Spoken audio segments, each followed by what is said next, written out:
Dès qu'on a mis ça en place, on a pu scaler à 200, 250K par mois. Genre, on a payé 54K et genre, c'est une des plus grosses clés qu'on a retenues, à savoir, genre, vous voulez pas faire un truc? Bah, ne le faites pas. On n'a rien changé à la vaisselle, juste les premiers 500 mots. Il est passé de 25 à 30% taux de rétention et de 6 à 10% taux de conversion. C'est que ça ouvre une porte dans la tête, dans le cerveau du client, et tant qu'on l'a pas refermé, il va vouloir continuer de regarder.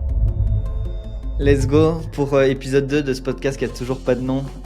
Faudra qu'on trouve avec Alex et Tommy. Aujourd'hui, il y a que Joseph et moi, donc on va s'orienter beaucoup plus marketing. Après, à terme, l'idée, c'est que ce podcast, il soit vraiment marketing et sales.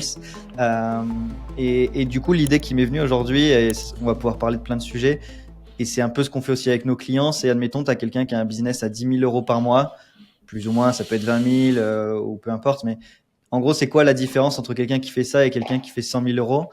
Et donc, on va essayer avec Joseph de décortiquer un petit peu les différents steps qu'on voit chez nos clients et qu'on a vu chez nous également, même si ça, il y a très longtemps qu'on a passé ce step-là. Mais donc voilà, je sais pas si toi déjà tu as un truc qui te vient en tête par rapport au sujet comme ça tout de suite, ou si tu veux évoquer quelque chose avant de rentrer dans le détail. Généralement, les personnes qui font en bas de 10K, ils sont souvent tout seuls, ils n'ont pas de système prévisible, tu vois, ils vendent en one-to-one.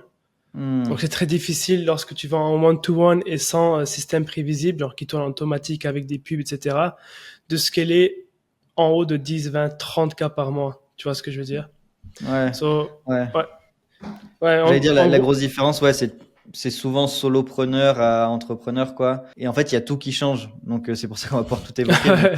La livraison doit changer parce que tu peux pas livrer, je sais pas, si tu as une offre à 1 000 euros, par exemple, tu fais 10K, ça veut dire que tu as 10 clients. Si tu fais 100K, ça veut dire que tu as 100 clients.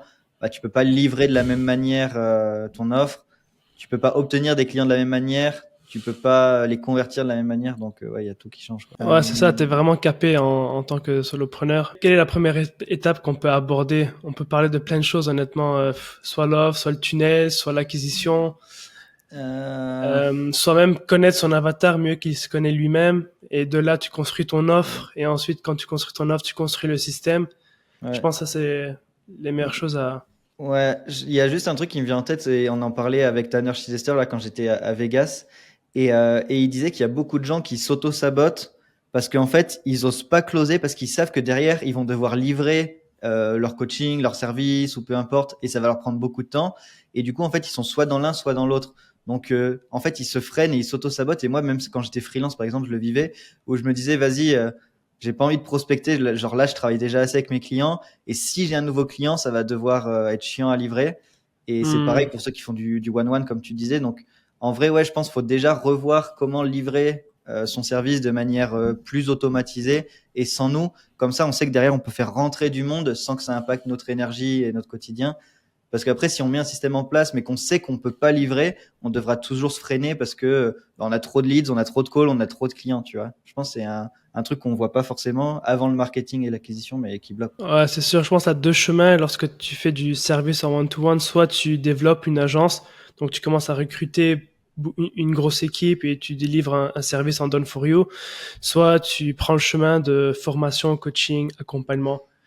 Et voilà, nous on a pris le chemin formation, coaching, accompagnement parce que c'est le plus simple. En tout cas, plus simple, voilà, entre guillemets. Mais ouais, bah le problème de tout business, enfin surtout l'agence, c'est que faut scaler les humains, quoi.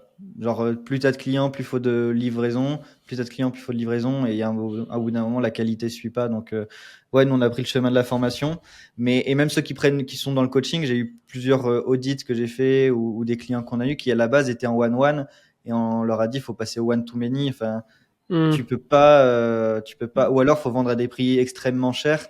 Et dans ce cas-là, c'est OK, tu fais du one-one, tu vends à 34 ton package. Bon, bah, t'as pas besoin de beaucoup de clients, quoi. Mais la réalité, c'est quoi? Et pour scale, en vrai, il faut faire du one-to-many. En vrai, nous, on n'a pas vraiment eu le problème parce qu'on est passé direct en mode formation en ligne, puis coaching. Je me souviens à l'époque, Sam Ovens, c'était un peu un frein quand on était dans son mastermind pour nous de recruter des coachs. Je sais pas si tu te souviens à cette époque.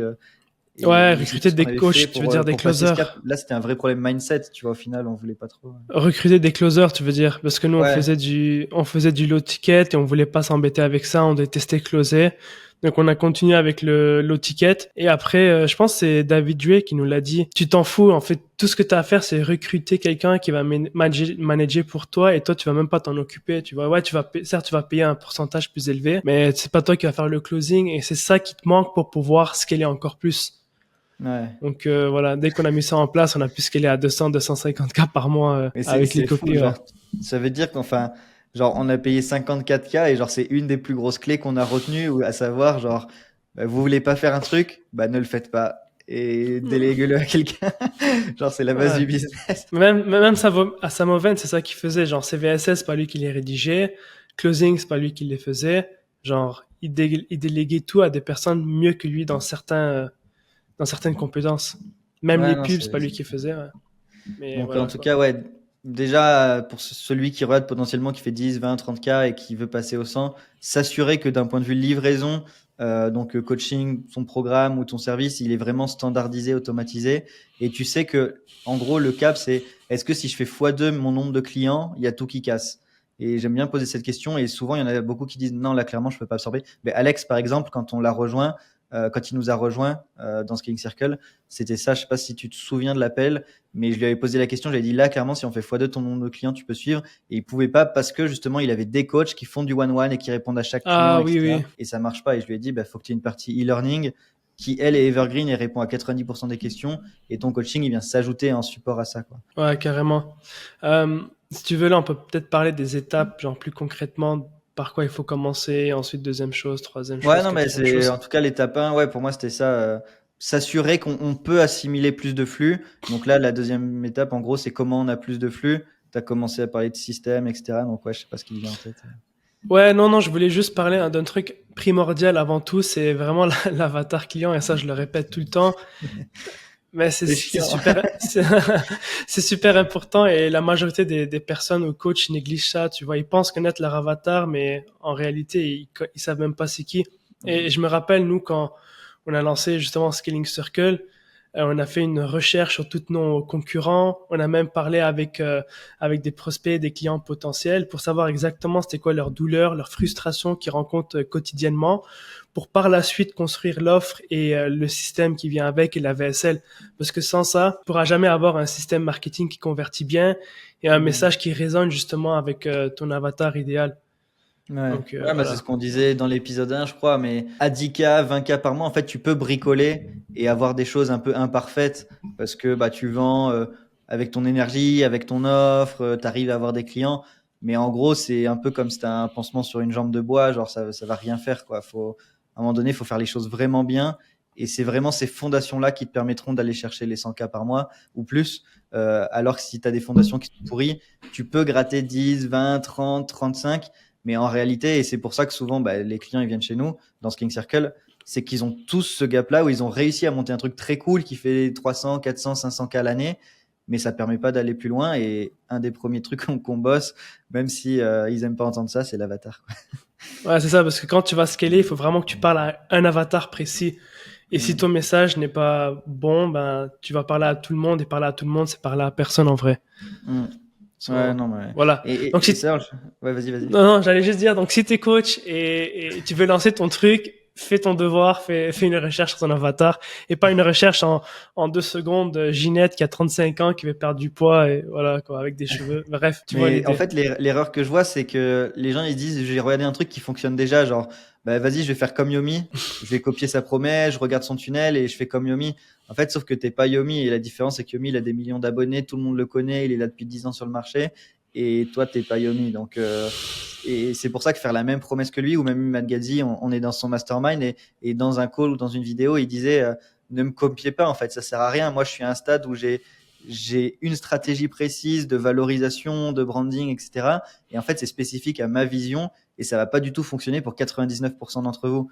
Et ça, c'est une erreur que je vois où les gens ils veulent prendre des raccourcis en mode bah, je copie la pub de Yomi, je copie son tunnel ou de n'importe quelle personne sur le marché. Et après, ils se disent ça marche pas, mais du coup, c'est logique, quoi. Ouais, je pense qu'il faut juste s'en inspirer et comprendre les mécanismes de persuasion qu'ils ont utilisés derrière leur message, les grandes idées, la big idea, tout ça pour pouvoir créer ton propre message qui est unique à toi et avec ton offre et aussi à à ta niche et ton avatar et pas juste copier les yeux fermés sans savoir ce que tu fais parce qu'il y en a plein qui le font sur le marché sans citer des noms, quoi. Mais ouais, mais après c'est naturel, tu vois. Nous-mêmes, je me souviens, on avait fait l'erreur de vouloir s'inspirer du forme de Bachar, un mec qui faisait du B2C aux États-Unis. Et en fait, il a pas du tout le même système de préqualification, de setting, de closing, l'offre derrière. Donc en fait, quand on veut s'inspirer d'un truc, faut juste s'assurer que ce soit, on peut le faire et c'est totalement ok. Faut juste s'assurer que ce soit relevant, genre comment on dit, cohérent avec son business, avec son offre, etc. Parce que si tu copies juste les pubs de Yomi, mais que derrière tu vends du B2B high ticket, ça n'a rien à voir avec lui qui fait du B2C super broad, Ouais, Unaware. ouais. Non, step 1, livraison, step 2, avatar. Et basé sur l'avatar, tu fais quoi avec ça une fois que tu as fait ta recherche?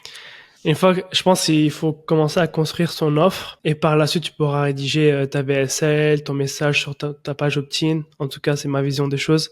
Et pareil pour la séquence email qui vient après la VSL. Donc ouais, construire ton offre, avoir au moins un plan, tu vois, de savoir qu'est-ce que tu vas offrir à tes clients et ça va être quoi la transformation. Et de là, tu pourras rédiger ton message, ta VSL, tes pages opt-in, tes emails de suivi, même tes pubs, etc. Donc, Ouais, et ça, tu t'as dit, en fait, tu peux commencer à vendre même si si t'as juste une offre, mais t'as pas ta livraison. Pour le coup, ça, c'est possible aussi. Et c'est ce qu'on a toujours fait, en fait. Au début, on a commencé avec un e-book à 7 euros en 2020, ouais, mais c'était juste pour tester le marché. Donc ça, pour le coup, validé, il ouais. était créé, mais il était un peu pourri. Et après, je me souviens, notre première formation, on l'avait pré-vendu. C'était même pas créé, je crois. On avait fait des calls avec des clients, envoyé des emails, ils avaient acheté et après, on a livré. Sur Scaling notre Circle, pareil. Scaling Circle, pareil, on l'a closé. On n'avait rien, on avait juste un PDF avec la roadmap. Et c'est tout, en fait. On dit, voilà, vous êtes là, on va vous amener là. Et il y a des gens qui nous ont fait confiance, qui nous ont rejoints et on a créé ensuite avec eux. Et ça, je pense, c'est vraiment important. Et je vois trop de gens qui passent des heures, des semaines à réfléchir à l'offre parfaite, au produit parfait. Ils lancent et en fait, ils n'ont pas de clients. Alors qu'en fait, la priorité, c'est d'avoir des clients. Donc faut l'offre sexy, mais pas la créer de A à Z, sinon tu perds du temps pour rien. Et l'avantage, pour finir là-dessus peut-être, c'est que le fait de prévendre, tu gagnes du temps et tu fais pas du travail inutile. Et surtout, tu vas pouvoir co-créer avec les clients parce que toi, tu avais peut-être des attentes en mode ben, elle veut perdre du poids, donc je vais lui faire ci, ça. Et en fait, elle va dire non, mais ça, j'ai pas envie de le faire, ça, j'aime pas, ça, j'ai déjà essayé. Et du coup, ça va permettre d'avoir une offre encore meilleure parce que c'est avec les premiers clients, entre 5 et 10, ce que je peux recommander, qu'on va créer au final l'offre et la livraison, quoi. Ouais, ça va même te permettre de valider ton message et ton offre. Imagine quelqu'un fait 6 semaines de formation, peut se rendre compte que personne veut l'acheter. T'as perdu minimum 1 mois, 2 mois de ta vie à créer un truc qui va même pas se vendre. Ouais. Nous, ce qu'on recommande, c'est au moins créer la première semaine ou la deuxième semaine maximum. Et une fois que les personnes rentrent dans ton écosystème, ben, tu leur dis, écoute, là, c'est pas encore construit, il va y avoir je sais pas moi, un prix de lancement. Et quand ils rentrent dans la formation, l'accompagnement, c'est là que tu vas commencer à créer les autres semaines. Ouais, mais c'est toujours le principe. Je crois que c'est Lean Startup. Alors, je l'ai pas lu le livre, mais même Seth Godin, je crois que c'est ce qu'il avait fait avant de sortir la semaine de 4 heures. Il avait fait sur Google Ads des annonces avec les titres potentiels. Il a regardé laquelle avait le meilleur CTR et le plus de clics. Et il avait testé plein de noms, en fait. Et après, il a dit, OK, Ouais, la meilleure annonce, c'est la semaine de 4 heures, comment, je sais pas quoi. Bah, vas-y, ça sera ça le titre de mon livre, quoi. Et en fait, ouais, c'est le marché qui valide. Donc, c'est trop important. Ouais. ouais, je me rappelle plus où j'ai lu ça, mais quelqu'un voulait valider son offre. Donc, il a testé plusieurs angles différents. Donc, il a rédigé plusieurs angles différents. Il a envoyé à sa liste d'abonnés, genre en mode survey.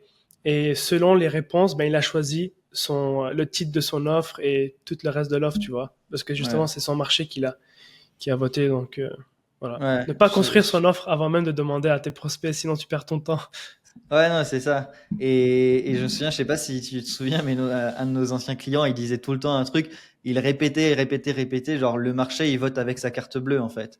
Donc, en Hmm. fait, on peut avoir les meilleurs cerveaux brainstormer à 40 dans des masterminds, dans des zooms de groupe ou je sais pas quoi. La réalité, c'est le terrain, en fait. Donc, à un moment donné, il faut juste s'exposer au terrain, mettre un peu de pub, envoyer un email à sa liste, envoyer une vidéo YouTube, faire une story ou peu importe. Et c'est les gens qui vont voter et avec leur carte bleue et pas juste avec des sondages, tu vois, genre si t'envoies un jot form en mode qu'est-ce que tu préfères ou un survey sur Instagram, tu préfères le titre 1 ou le titre 2. En fait, les gens, ils s'en foutent parce qu'ils sont pas engagés émotionnellement, ni financièrement, ni rien. Donc, la vraie seule data qui compte, c'est est-ce qu'il y a des gens qui sont prêts à payer de l'argent pour ça? Si oui, c'est que l'offre est bonne et derrière, on peut la développer, quoi. Ouais, ça me fait penser lorsqu'on était à Nice, je crois, pour notre premier séminaire, les copywriters, on était dans l'Airbnb, et on a passé une nuit complète à brainstormer, à perdre notre temps, et le lendemain, on s'est dit, laisse tomber, on va rien faire de tout ça, et il fallait juste demander à nos clients quelle offre c'est trop drôle. Mais vraiment, je pense qu'il y a beaucoup de gens là-dedans. Même quand on avait fait le séminaire à Paris, là, chez Romain, je me souviens, mon hot site, mon sujet, je fais, bah, voilà, j'ai cette offre en tête, j'aimerais la lancer, vous en pensez quoi, etc. Je vais faire une VSL, je vais écrire des ads, je pense, je vais tester, machin et tout. Ils m'ont dit, bah, je sais pas, demande à des gens tout simplement ici dans la salle, est-ce qu'ils seraient intéressés, tu vois. C'est aussi simple que ça, ouais. Donc ouais, valider son offre. Une fois qu'elle est validée, donc à savoir, il y a des clients payants. Encore une fois, entre 5 et 10, parce que s'il y a juste un ou deux mecs, ça veut pas forcément dire que c'est bon. Il faut vraiment valider des signaux positifs. En gros, si tu as une personne, ça peut être la chance. Si tu as deux personnes, ça peut être de la chance. Trois, tu sais que normalement c'est bon, mais si tu as cinq personnes qui sont prêtes à te payer, qui disent go, on y va et tout, bah, c'est bon, c'est qu'il y a un signal positif et let's go. Ouais, c'est ça. Donc là, c'était quoi cette étape-là? C'est parler, Bah, créer c'était ton créer offre. l'offre et juste prévendre ou s'assurer que l'offre va fitter avec le marché avant de vouloir Ouais, c'est ça. bah, créer même ne serait-ce qu'une VSL ou je ne sais quoi, ça sert à rien, quoi. Ouais, une fois que ça c'est validé, là, tu peux commencer à créer ma partie préférée, VSL, tunnel de vente, tout ce qui est geek et automatique. Donc ouais, système VSL, on va pas réexpliquer pourquoi. Selon nous, c'est le meilleur système sur le marché. Ouais, après c'est juste un tunnel, quoi, page de capture, vidéo de vente qui envoie vers un appel ou qui peut aussi envoyer sur un bon de commande si c'est une offre low ticket, ça fonctionne aussi. C'est pas Hmm. l'idéal, mais ça fonctionne, notamment si on a de l'organique. On a pas mal de clients qui font ça, mais on recommande pas, on préfère quand même le high ticket, quoi. Ouais, juste pour recap un peu les avantages de la VSL, parce qu'il y a des gens qui nous regardent maintenant, mais qui savent même pas c'est quoi une VSL. C'est tout simplement une vidéo de présentation qui explique pourquoi justement tu peux aider ton prospect. Et l'avantage de ça, c'est prévisible, ça tourne en automatique, tu vois, et t'as pas besoin d'être derrière ton ordinateur à chaque fois à faire des webinaires, des challenges, etc. Certes, les webis c'est bon et les ateliers c'est bon, mais moi, je pense que c'est mieux si tu les fais en back-end avec ta liste que tu as déjà, tu vois. Donc, ton VSS, c'est Evergreen, ça liste toute l'année. Et les ateliers en back-end, les webis ou les challenges en back-end, ça te permet de faire des pics à Mm. chaque fois. Ouais, Donc, j'ai fait l'interview avec Lauriane, une de nos clientes. Je fais pas ça en mode preuve sociale pour faire un peu de l'appréciation ou quoi dans le podcast, je m'en fous, mais c'est vraiment ce qu'elle m'a dit littéralement. En gros, elle était en webinaire avant, maintenant elle est en VSL. Elle a x2 et hmm, demi, x3 son CA et ses profits avec le système qu'on lui a partagé. Et en fait, nice. elle dit maintenant, je fais des webis en back-end, mais je me prends pas la tête en fait, parce que c'est des leads qui ont déjà vu ma VSL, qui ont déjà vu mes emails, qui ont déjà vu mes ads, ils sont déjà chauds. Et donc j'arrive sur le live pas coiffé, j'ai pas de slide, je viens juste parler, je réponds à leurs questions et ça vend encore mieux que quand je faisais des webis avant. J'ai moins de stress, etc. Pourquoi? Ah Parce que oui. je fais un webi sur déjà des gens chauds. Et nous aussi, c'est ce qu'on fait, même si on dit qu'il faudrait qu'on en fasse tous les 3 mois, on n'en fait même pas un par an. Mais en vrai, ouais, c'est grave pertinent. Et c'est ça, les tunnels peuvent se stacker, mais dans le bon sens, quoi. Genre faire du low ticket upfront pour upsell sur du high ticket, je trouve pas que c'est bien. Par contre, tu peux avoir ton high ticket en front et les gens qui n'achètent pas les downseller sur un low ticket. Dans le soleil, ouais. Et le webinaire upfront, c'est pas, enfin, ça marche, mais c'est pas idéal pour les raisons que Joseph a évoquées. Par contre, on peut avoir la VSL et de temps en temps faire des webis, mais beaucoup plus improvisés, imparfaits, parce qu'encore une fois, on parle pas des touristes. Il n'y a pas besoin de les pre-frame avec un script au mot près. Il faut juste leur montrer qu'on peut les aider. Ouais, voilà, donc système de conversion. Mm. Et Et juste, tu as bien fait de préciser, genre, pour ceux qui connaissent pas la VSL, parce que c'est vrai que nous, on est le nez là-dedans tout le temps. Genre, à Vegas, il y a un mec, Joshua Grimm, il s'appelle, il est vraiment pas connu, pourtant il a une énorme boîte, et il faisait une présentation sur les VSL, et genre, il est comme nous, c'est un gros geek, il faisait que de parler des automatisations et tout, et il y a une meuf qui l'arrête dans le public qui dit, What's a VSL? Et genre, en fait, il y a plein de gens qui savaient t'es pas ce que c'était sérieux? une VSL. Oh, ouais, pour VSL, c'est le truc, c'est ça qui a lancé, genre tout ce qui est page de vente et bref, ça date depuis 2010, 2008, ça fait, Ouais, depuis ouais. toujours, c'est juste des vidéos de vente, quoi. Ouais, c'est juste une page de vente tournée en vidéo. Mais voilà, quoi. Donc, t'as le système, il convertit, ça fonctionne, etc. T'as une offre. Et je pense, Est-ce après que juste l'étape, sur la VSL, tu peux donner deux, trois pépites, deux, trois tips ou les trois big things, tu vois, à faire pour être sûr d'avoir un truc qui marche à peu près et que c'est vraiment pas de la grosse merde, quoi. La première chose, c'est tout le monde va me détester, c'est l'avatar. Non, mais sérieusement, c'est comprendre le niveau de sophistication de ton prospect, parce qu'il y a des prospects qui ont vu des offres similaires à la tienne, genre 1000 fois sur le marché. Euh, il y a aussi une audience qui est froide, une audience qui est chaude. Donc, tout dépend du niveau d'awareness par rapport à ton offre et aussi le niveau de sophistication sur tout ce qui a été présenté sur le marché. Donc, Hmm. à partir de là, tu pourras commencer à créer ta grande idée, ta big idea et même ton mécanisme unique de vente parce que c'est ça qui va te permettre de te différencier de tes concurrents. Ton lecteur va dire, ah, ça c'est nouveau, c'est différent et ok, je le fais confiance, je vais passer à l'action. Mais si tu utilises un message qui est similaire aux autres, je te donne un exemple dans la niche de perte de poids. Ouais, mais tu vas découvrir comment perdre 5 kilogrammes en 30 jours. Tout le monde a entendu ça. Donc, il faut que tu transformes ton message, faut que ce soit unique, nouveau, tu vois. Hmm. Et donc ça, c'est la première chose, comprendre le niveau de sophistication et niveau d'awareness. Et ouais, De... juste pour donner Ouais, un vas-y. exemple sur un client qu'on avait eu à l'époque en Done for You, dans la perte de poids justement, le nom de son programme, c'est Mincir sans cardio. Et Hmm, juste ça, tout de suite, bah, c'est nouveau, c'est différent de ce qu'on a toujours attendu, à savoir, bah, tu vas devoir courir 30 km par jour, faire 10 000 burpees ou je sais pas quoi. Juste le nom de son programme, déjà, ça a apporté quelque chose de nouveau, d'unique, de différent. Et c'est ça qu'il faut viser. On a un client dans l'e-com, par exemple, son mécanisme unique, c'est de pas viser des produits chinois de basse qualité, mais de faire des consommables qui vont avoir du repeat mois après mois et plus, en plus, un système d'acquisition sans pub.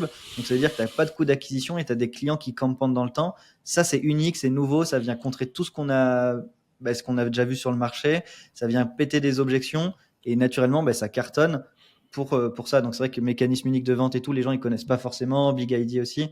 Mais en gros, ouais. c'est ça, c'est vraiment apporter un angle nouveau sur ta méthode, sur ton fonctionnement pour, pour justifier l'échec passé et montrer que ta méthode va leur permettre d'avoir enfin les résultats. Ouais, c'est ça. Exactement. Donc ça, c'est la première chose, niveau de sophistication. Big Idea, c'est tout ce qui est nouveau, tu vois, différent. Ensuite, c'est vraiment l'introduction de ta VSL. Genre, c'est vraiment, l'introduction, c'est les 400, allez, 300 à 700 premiers mots de ta VSL. Et ce sont les plus importants parce que c'est ça qui va donner envie à ton prospect de continuer à regarder la suite de ta présentation. Si c'est ennuyant, si c'est pas nouveau, si c'est comme les autres, ben il va tout simplement quitter ta page. Donc il faut que tu Hmm. t'assures de piquer la curiosité, d'apporter quelque chose de nouveau et d'expliquer justement qu'est-ce qu'il va découvrir dans la VSL et comment ça va l'aider à surmonter ses problèmes. Donc ça c'est le plus important. Et Hmm. moi je recommande toujours de tester au minimum 2-3 leads, donc introductions différentes quand tu vas lancer ta VSL. Et la raison, c'est simple parce que on l'avait avec nos clients et même nous. Avec un de nos clients, il était à 25% de taux d'engagement et je pense 5 ou 6% de taux de conversion. On a rédigé une introduction différente. On n'a rien changé à la VSL, juste les premiers 500 mots. Il est passé de 25 à 30% de taux de rétention et de 6 à 10% de taux de conversion juste en changeant les premiers 500 mots. Donc, selon moi, c'est ça qui a le plus gros impact sur le reste de ta VSL. Ouais, Et mais en fait, c'est ça. Et juste pour qu'on comprenne bien, si tu as 100 personnes qui arrivent sur ta VSL 1 et 100 personnes sur la VSL 2, et que la première, il y en a 20% qui restent jusqu'au bout, et la deuxième, il y en a 30%, ça fait une augmentation de 50% en fait. Et donc, ouais, c'est énorme. et nous, c'est justement ça qu'on va mettre en place chez nos clients et pour nous-mêmes. Et parce qu'on adore ça et c'est du marketing direct. Et c'est des choses que les gens ne voient pas, en fait. Ils vont chercher des problèmes à dire non, mais la VSL, ça marche pas. Non, mais ça marche pas. Ou ça, Parce que c'est ça va nul. rédiger. Ou j'ai des leads de mauvaise qualité. Ou j'ai pas assez de volume. Mais en fait, la différence, ça peut se jouer dans les 5 premières minutes de la VSL ou dans le hook de la pub. Enfin, c'est des trucs Hmm. vraiment minimes et c'est ça que les gens voient pas sur le business. C'est que 1% à l'entrée, 1% au milieu, 1% à la fin, ça fait pas une augmentation de 3%, ça fait un campement de peut-être 30, 40, 50%, même beaucoup plus de chiffre d'affaires, quoi. Ouais, et ça va avoir aussi un impact direct sur ton coût par acquisition et ton ROAS. Mm. Parce que si ta VSL convertit mieux grâce à ton introduction, ben, logiquement, ton CPA, donc coût par acquisition, va diminuer. Il sera beaucoup plus rentable, donc tu peux investir plus en pub pour acquérir plus de clients, etc. Donc, Ouais. ouais, donc il y a ça. Ouais, vas-y, tu voulais Tu dire peux quelque chose. expliquer peut-être là, vu que c'est tout frais, tu as rédigé une VSL dans le milieu du closing. Juste que tu expliques un peu comment tu as fait pour capter l'attention avec le truc flouté, etc. Ah ouais, ça, c'est trop cool. Mais en gros, le début de la VSL, c'est vraiment les 5 premières secondes. Pas notre associé, mais notre partenaire, disons Tommy, c'est lui qui présente la vidéo. On parle à des closers. Donc c'est une audience qui est déjà mature, etc.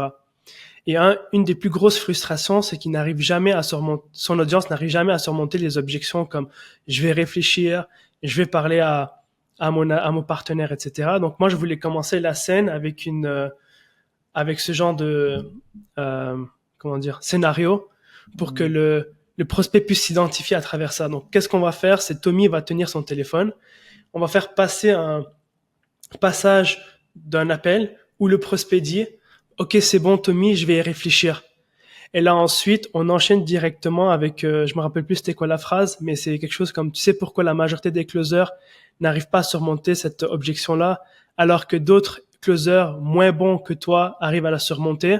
Eh bien, la réponse se trouve sur ce papier, tu vois, que les top closers gardent secret. Et le papier, on va le flouter, justement pour piquer la curiosité.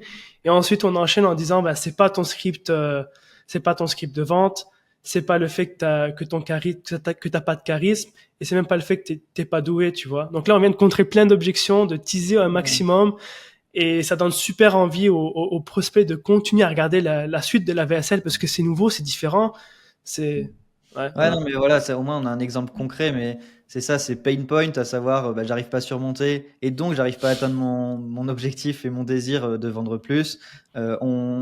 L'avantage d'ajouter de la curiosité, c'est que ça ouvre une porte dans la tête, dans le cerveau du client, et tant qu'on l'a pas refermé, il va vouloir continuer de regarder. Donc tant qu'on n'a pas Mm. expliqué ce qu'il y a sur ce document, bah, il va rester avec nous, et du coup on augmente la rétention, et comme on l'expliquait après, bah, du coup on a plus de calls à la fin, etc., Mhm. etc. Et il y a Donc c'est même un aussi, exemple, ouais, qu'on peut utiliser. ouais, juste pour revenir sur ça, il y a un truc aussi que j'aime beaucoup utiliser, c'est des éléments paradoxaux, comme la phrase comment ça se fait qu'il y a plusieurs closers moins bons que toi arrivent à closer, alors que toi, tu as plus d'expérience que eux, mais tu n'arrives même pas à surmonter cette simple objection, je vais réfléchir. Tu vois, c'est un paradoxe et ça donne envie aussi de savoir bah, c'est quoi la réponse, comment ça, moi, j'arrive pas à le faire, etc., etc. Donc, Ouais. bref, Ah, plein c'est vraiment de la de... psychologie humaine, ça Ah, applique l'ego, ça ouvre la curiosité, on parle des douleurs, on parle des objectifs, et tout ça dans une scène qui va durer 2 minutes 50, quoi.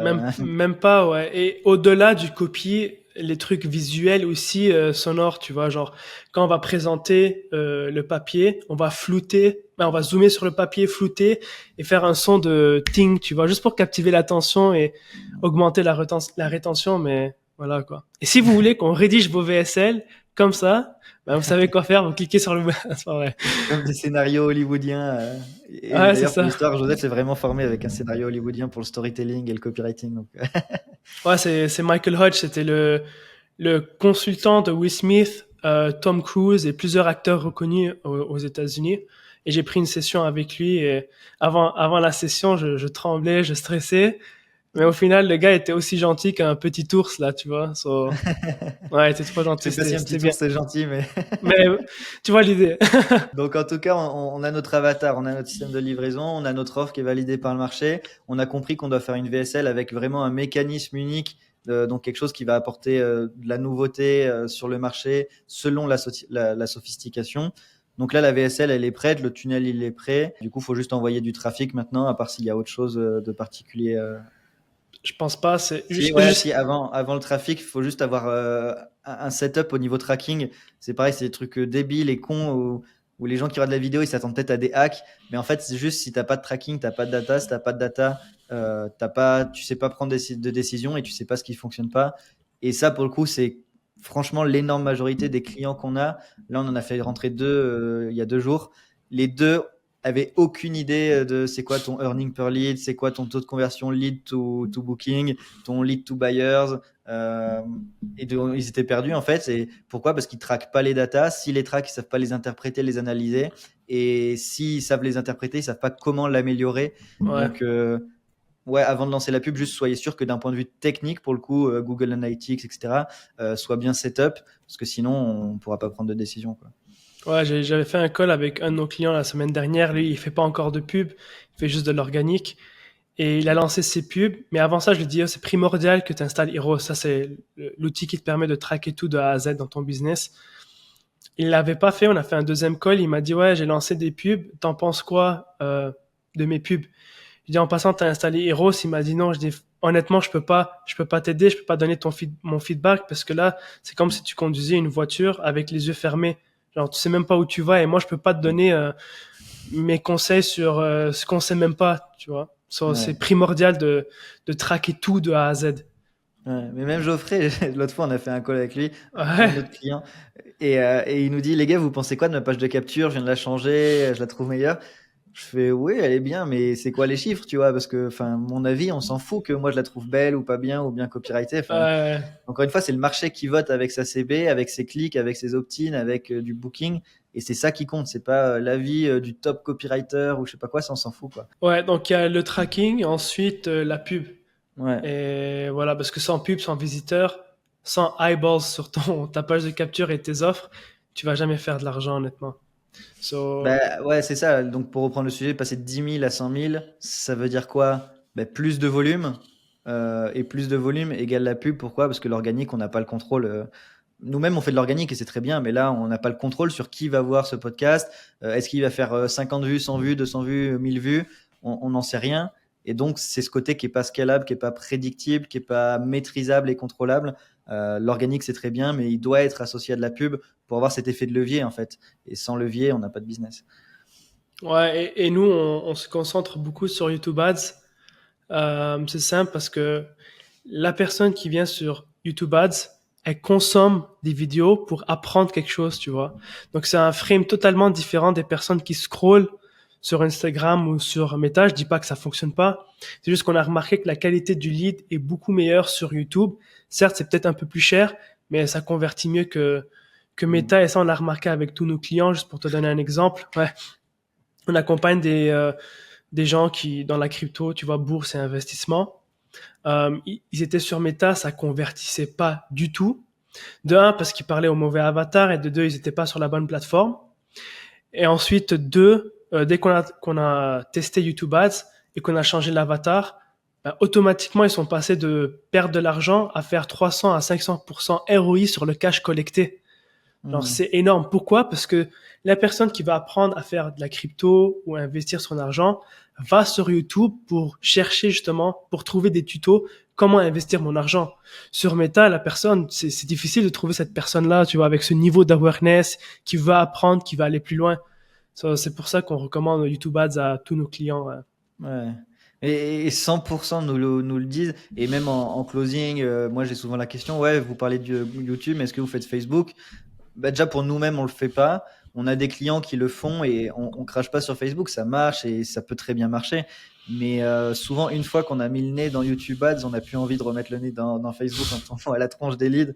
Et Geoffrey, un des clients dont on parlait juste après, il a envoyé un message cette semaine pour dire, bon les gars, je viens de cut mes Facebook Ads. Là, franchement, les leads, ils sont catastrophiques et je me lance sur YouTube Ads. Et la majorité de nos clients commencent avec les deux, ils mettent un petit peu sur YouTube, ils voient la qualité des leads, ils disent, OK, je transfère tout sur YouTube. Et un autre avantage, c'est que c'est encore un océan bleu selon moi, parce qu'il y a des barrières techniques, tu vois, le business manager est un peu plus complexe, les setups, les ciblages, la créative doit être plus travaillée, donc il y a des barrières à l'entrée. Et ça, c'est bien, je trouve, parce que sur Facebook, tout le monde peut faire de la pub en 3 clics. Tu mets une image, tu mets 5 € par Ouais, c'est jour et ça. tu mets broad et c'est parti. Alors que YouTube, il y a une vraie barrière à l'entrée, donc du coup, il y a moins de concurrents mathématiquement. Et j'aime bien dire que c'est mieux de commencer par quelque chose de dur pour avoir la vie facile après, plutôt que de faire quelque chose de facile, mais qui va rendre la vie dure parce que c'est trop compliqué, quoi. Ouais, c'est ça. Et à l'opposé avec Meta, c'est montagne russe. Genre, un jour tu fais bien, l'autre jour t'as pas de vente, tu comprends pas pourquoi. Et chaque mois, c'est vraiment une montagne russe émotionnelle. Et pour rebondir un peu sur YouTube, c'est avec Alex et Tommy, justement ceux qui vont accompagner nos clients sur la partie sales et commerciale. Ils m'ont demandé, ouais, t'en penses quoi? Est-ce qu'on fait Meta ou YouTube? Je pense pas que nos clients sont sur YouTube. J'ai dit, oh, ton closer, là, il va sur YouTube pour apprendre comment monter en compétence et surmonter des objections, non? Parce que même moi, j'ai fait cette recherche sur YouTube. Il m'a dit, ah ouais, bon, bah, t'as raison, on fait ça sur YouTube. Tu Mais vois? même sur ma chaîne perso, la B2B, l'une des meilleures vidéos, c'est comment contrer l'objection, je dois réfléchir. Donc les gens cherchent. En fait, c'est ça la grande différence, si on résume, c'est l'intentionnalité.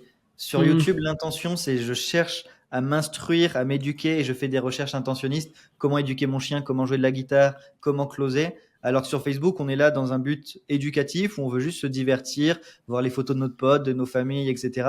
Et donc, s'il y en a une pub qui pop, ok, on va la regarder, mais on n'est pas du tout dans le même frame que de regarder des vidéos de 20, 30 minutes, 1 heure, 2 heures, versus un mec qui aura des shorts de 5 secondes et qui scrolle frénétiquement, quoi. Ouais, on crache pas sur Meta parce que je connais des gens qui font beaucoup d'argent avec ça et tout, ça fonctionne. C'est juste, nous, on est spécialisés sur YouTube Ads, on a dépensé près de 1,5 million pour encaisser 5 millions. Nos clients, ils ont remarqué une grosse différence, c'est plus stable, prévisible, et aussi la qualité du lead est beaucoup meilleure que Mm. Meta, même si c'est plus cher.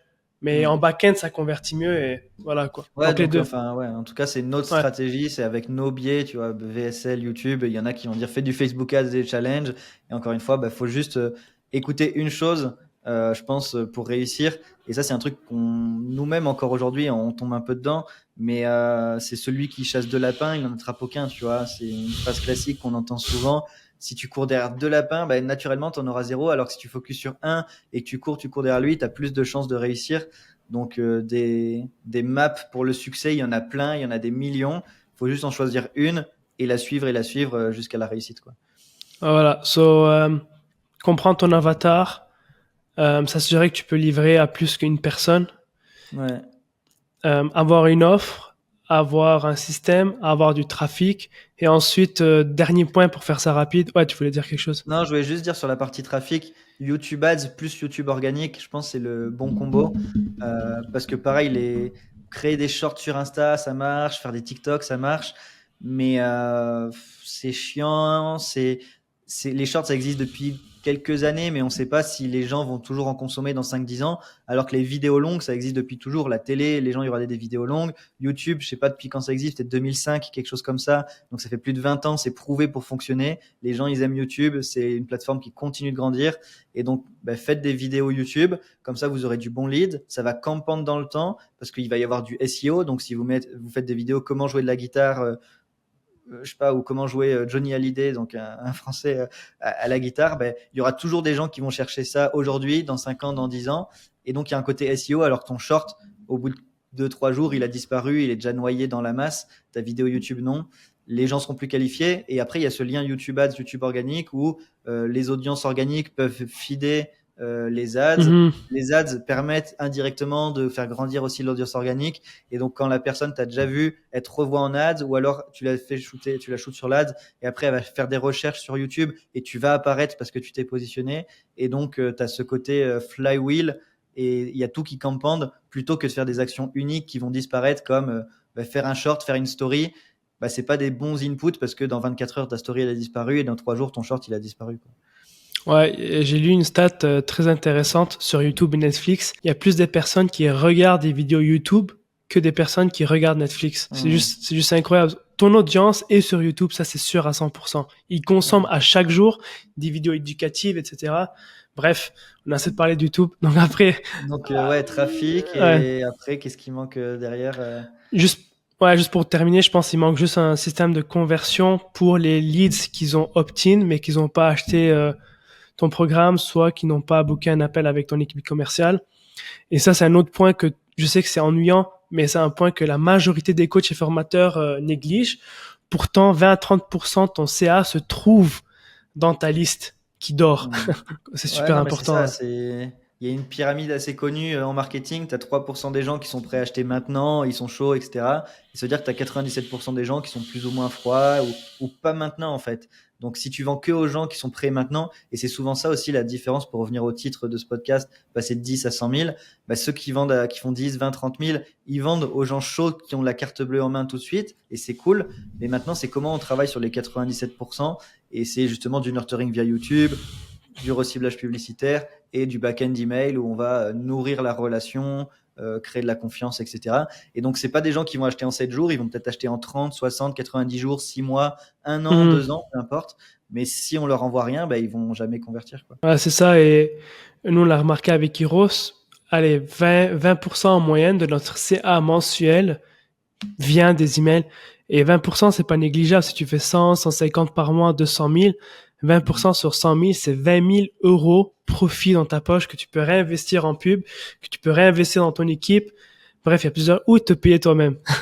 Ouais. Mais voilà, c'est pas négligeable et je pense que tout le monde doit au moins mettre un peu plus d'efforts sur newsletter et automatisation pour récupérer justement des leads qui dorment dans Ouais. ta liste. Ouais, voilà. Ah, on dit vraiment des trucs chiants, mais c'est pas forcément ce que les gens veulent entendre, mais c'est ce dont ils ont besoin. On est des mauvais vendeurs, parce que les bons vendeurs, ils disent ce que vous voulez entendre, nous non, mais c'est la réalité. On a testé de même lancer des produits sur l'email marketing, etc.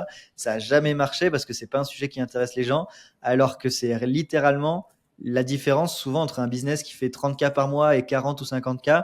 Ça peut littéralement juste la différence être dans le back-end email, la newsletter et les automatisations. Je pense avec un de nos clients, l'email lui rapporte un truc comme 40 ou 50% de son business. C'est juste fou. Donc, si tu fais pas d'email aujourd'hui, tu laisses littéralement, allez, 20 à 50% de ton argent sur la table.